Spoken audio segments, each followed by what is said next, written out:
very often you will see a manel, which means that you will see many suited men on the panel and not enough women. So I'm glad that we have pretty much equal representation here today. So that's a great feeling. But let's get started. And Anu, I want to start by talking to you because we were just reminiscing the last time that we were together in Hyderabad shooting for a program that I do, which by the way also turns 21 in June, Young Turks, the world's longest running show on startups and entrepreneurship. Anu was on that program 17 years ago, so congratulations, and what a journey you've made. Thank you.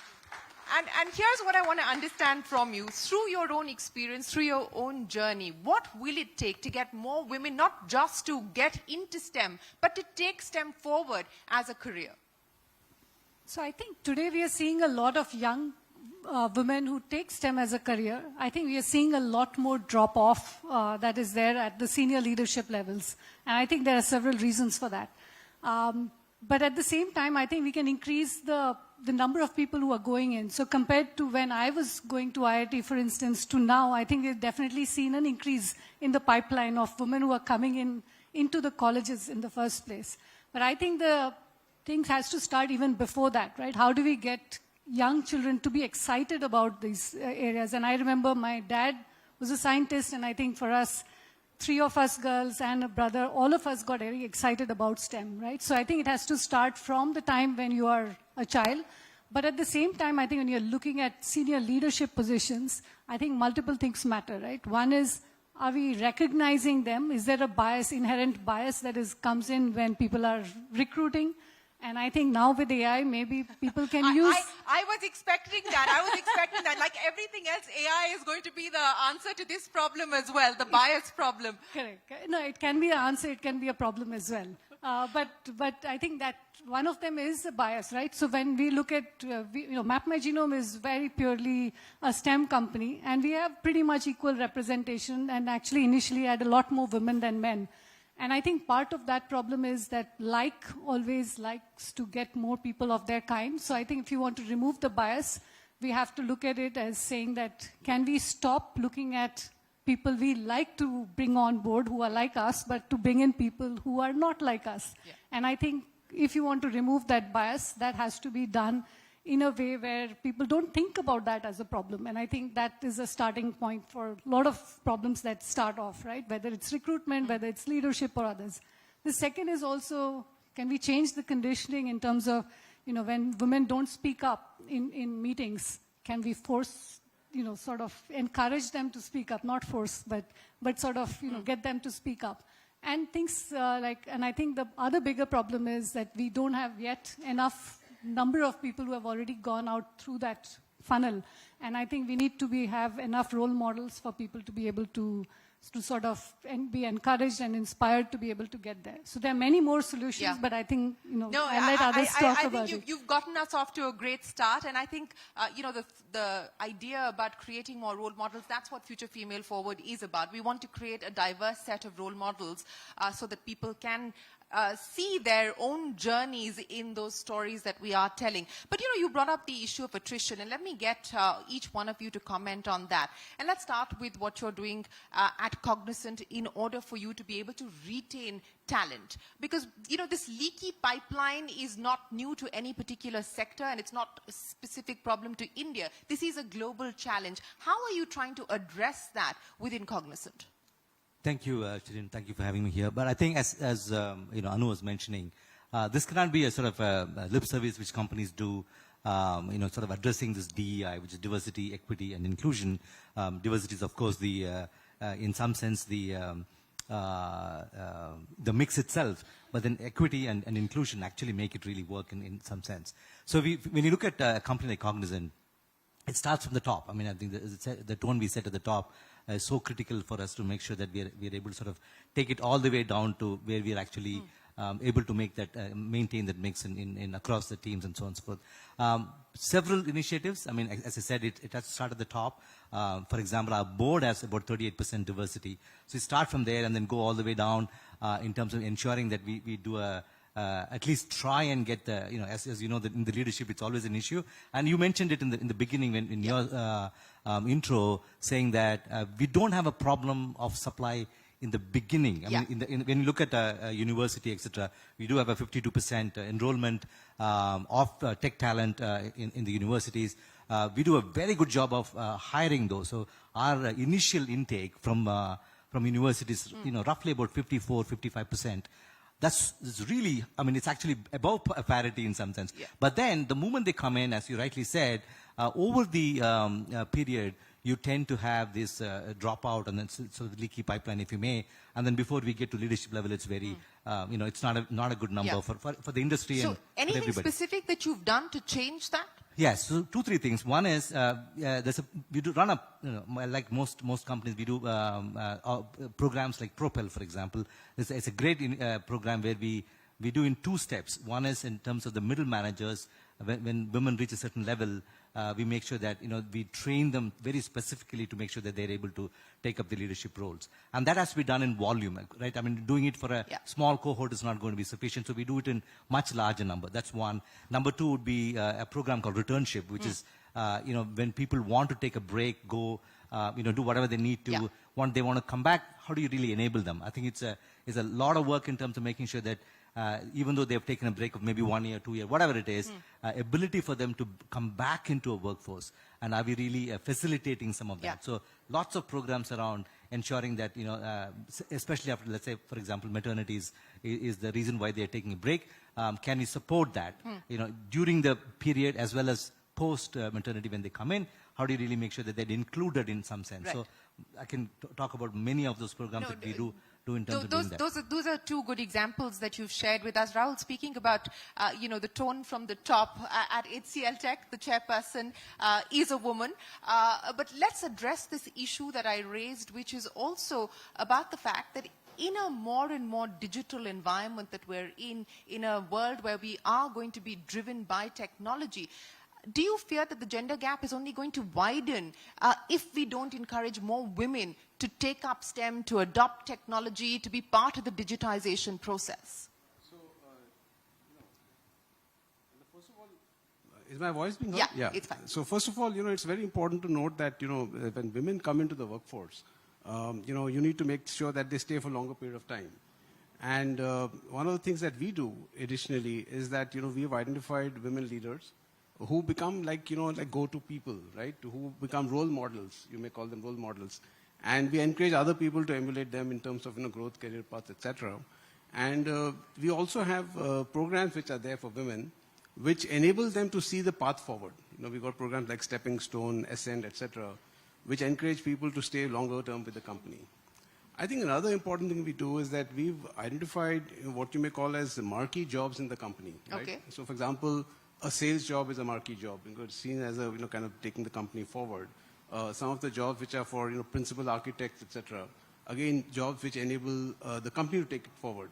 We encourage women to go into these jobs, right? So therefore, what happens is therefore women see themselves not only as contributing to the masses of the people in the company, but also see themselves as, and have career paths towards marquee jobs within the company. So that's one thing we do to make sure that women stay with us for longer. Now, coming to your question on digital divide, right? So digital divide, it's something outside our company because obviously we are a technology company and a lot of our women employees are already digitally savvy. But digital divide is something which we have to address as a, as a society, as a company, as a culture outside our company as well. So we have, a couple of tiers of things that we do. Obviously, we work with our clients in certain accessibility-based products offerings that they have. We develop those technologies for them, which then in turn enable more people to access digital technologies. Also, what we do is that we have a certain amount of effort that we put in to make sure that people who come into the company. So, for example, we have programs in place today, where we take people who are not, let's say, from the English-speaking background, right? Who are educated in vernacular language. So how do we make sure that those people then get opportunities to work within the company in typically what is an English-speaking kind of an industry? Right. So these bridge programs, these bridge platforms, etc., in place, enable us to then break the digital divide, right? So people who do not have access, and this is not only for women, but in general, digital divide which is there. for people who do not have access to the same kind of information. But it's more pronounced for women. Exactly. It's more pronounced for women because they are also some of the weaker sections in terms of the ability to get this education. So many programs which do that, which enable the women to also come into the digital divide and come in more digitally savvy areas. Yeah, and I think we will have to collectively address this issue. As you said, it's not about one company or one organization. It will have to be addressed at a much larger level, at a national level, at a state level as well. We've got two Deeptis on the panel. So let me come to Deepti at WeHub first. Because, as we've been pointing out, that WeHub is India's first state-led women incubator. Now, Deepti, take me through the journey so far. When we talk about women, we end up talking about women's empowerment. We very rarely talk about women's entrepreneurship. And I want to change the conversation to that. What has the experience been at WeHub? It's a very interesting question, and it's the first time I've actually been asked that, because many times when I tell somebody that I work at, I had WeHub, the first thing is, oh, you're empowering women. But one of the things that through WeHub we've been trying to do over the past 5 years is to consistently go and take the conversation from empowerment to enterprise creation. Because the more women, when we talk about role models, right, each of the speakers before me have spoken about role model creation. So to have more women entrepreneurs, or entrepreneurs in general, we need to have more entrepreneurs who are actually creating jobs, who are creating enterprises. And that's been the journey of WeHub. We have created more than 2,328 women entrepreneurs, and each of them has created an average of 2 jobs at least.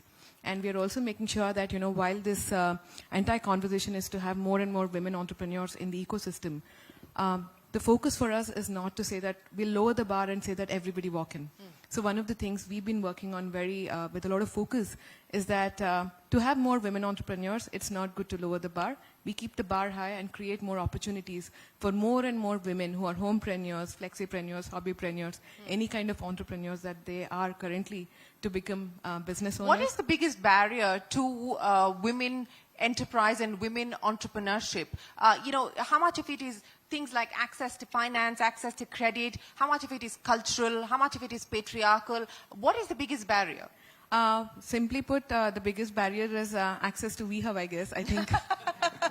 Nicely played. Nicely played. The IPL is over, but that was a sixer.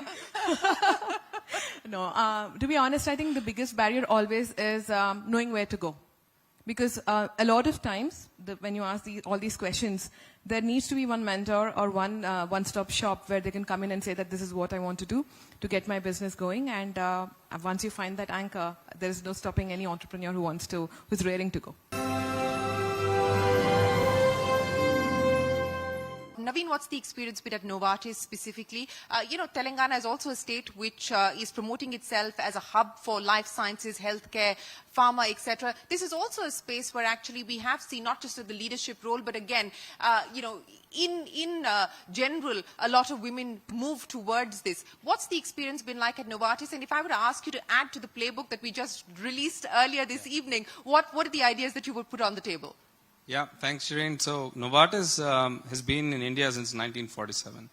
Probably one of the few large innovative pharma companies that has a whole range of operations in India, from research, development, technology, operations, etc.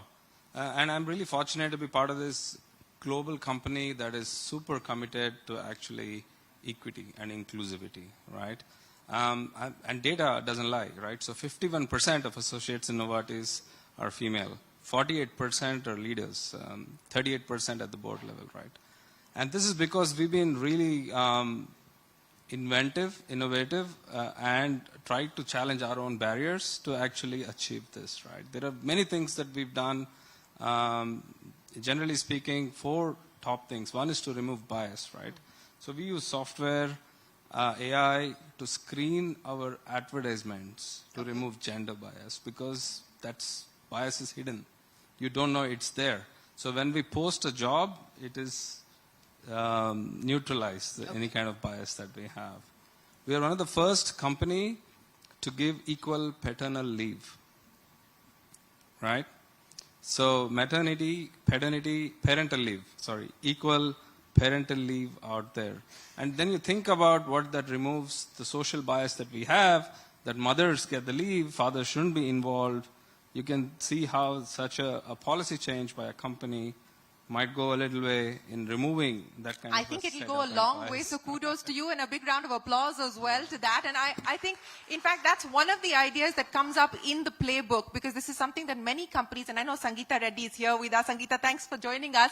Sangeeta raised this as well in our Mumbai chapter. I distinctly remember this as an idea that we need to try and move towards parental leave. Let the choices be with the family unit as opposed to companies dictating who can or cannot avail of the leave and so on and so forth. And let the narrative change that the primary caregiver always has to be the woman. Of course, at a certain point in time, that is the case biologically. But provide the flexibility for family units to take those decisions. Sorry, I interrupted you. Go ahead. No, worldwide, the take-up is fantastic, and the response from our associates is, wow, it's amazing that we're working for a company that can think on those lines.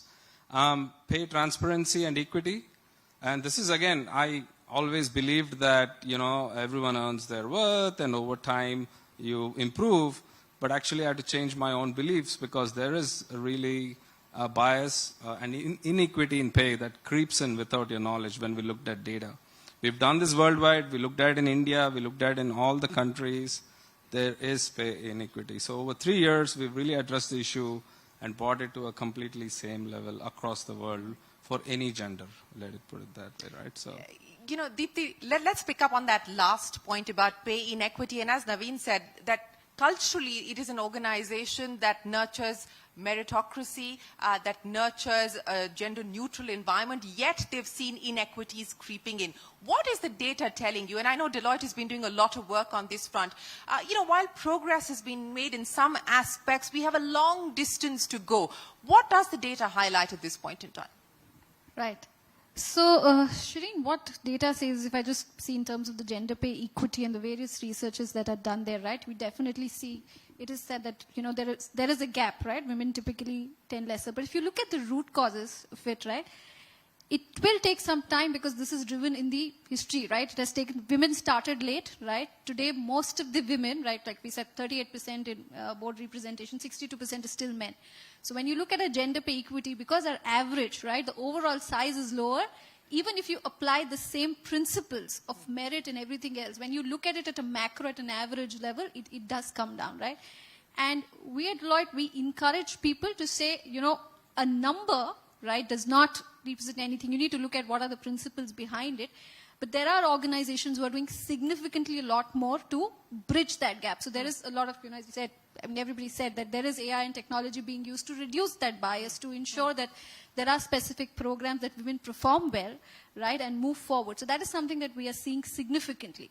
The other thing that we are seeing now is that organizations are significantly doing is, if I just apply human-centered design and, Maslow's hierarchy, the first three are pretty much table stakes, right? That's what every organization has to do. We call it diversity 1.0. Yeah. Now it is, inclusion 2.0, which how do you encourage women and how do you play on their self-esteem and self-actualization? So instill ambition when they're very young. So which is, like we go to interiors of tier 2, tier 3 and 3 or 4 cities, right? Look at engineering colleges and pick bright students from there. Get those women there. Train them so that they don't make career as a secondary choice, but that's a lifestyle choice that becomes, right? When they're in the middle career, demonstrate care. So we have a flex program with 9 dimensions of flex, right? It could be on skill, it could be on time, location, how you work through. So we adjust our pace towards them than asking them to adjust pace to us. So that is something which is significant, right? And the third biggest thing that we've started playing with data is now there's diversity within diversity. All of our organizations today will have women, which is Gen Z, as well as women, who've been there for 1960s and 70s and so on. Yeah. Their value system, their ethics, their motivational drivers are very, very different. You would focus on maternity, but maybe for, leaders, you need to focus on a very uncomfortable conversation on, what happens to them during menopause and others. Most of the organizations are at a very infant stage of such policies and looking at that when you drive that. So I think it's a whole spectrum of these things that we need to look at, and that would gradually bridge the gender pay equity, which today I would say is a number because of a lot of historic reasons that are driven behind it. You mentioned menopause. menopause. I don't think that that's just an uncomfortable conversation. I don't think that it's a conversation that happens at all. That's not a conversation. We've just about started having a conversation about menstruation. I don't think we've got to menopause yet.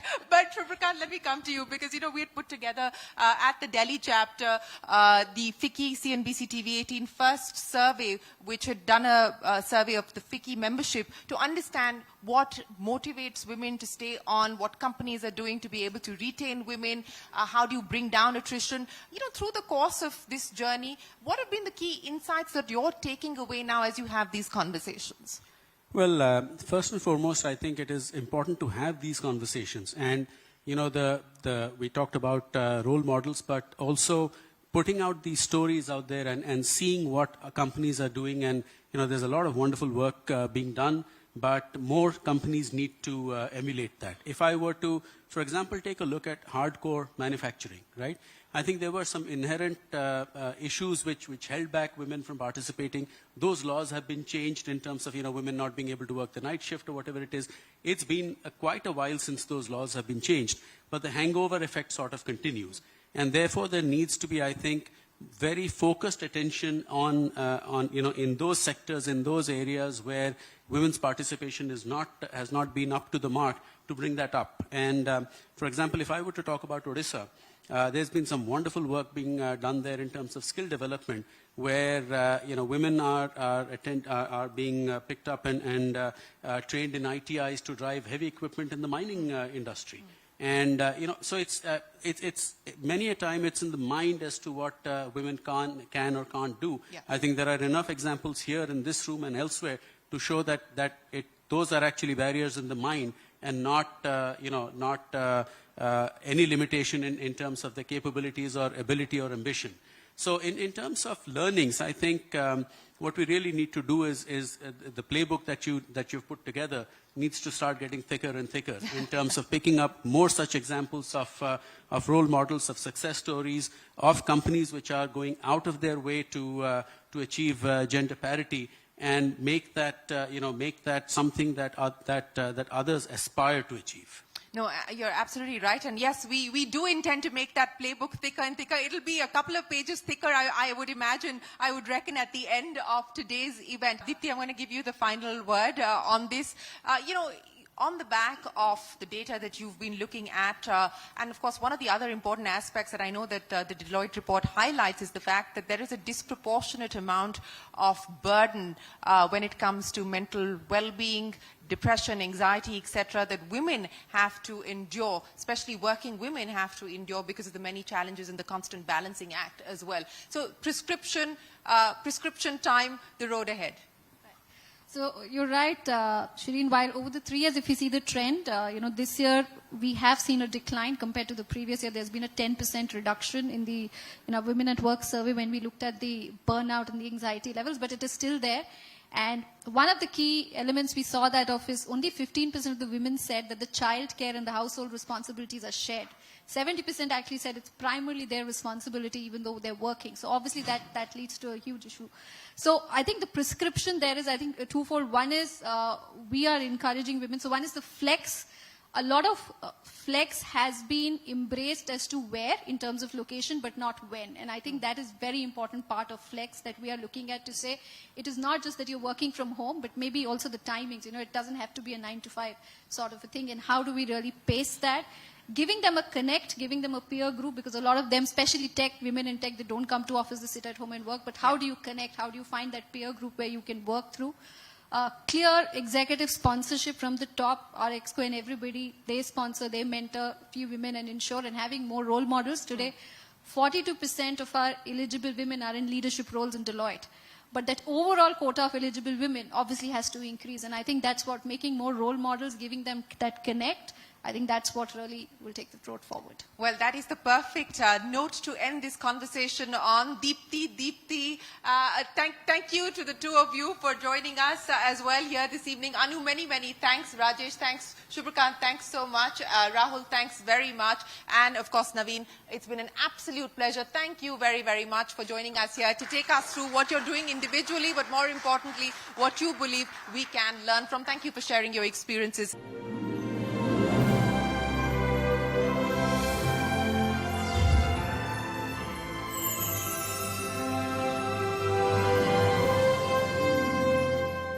presented by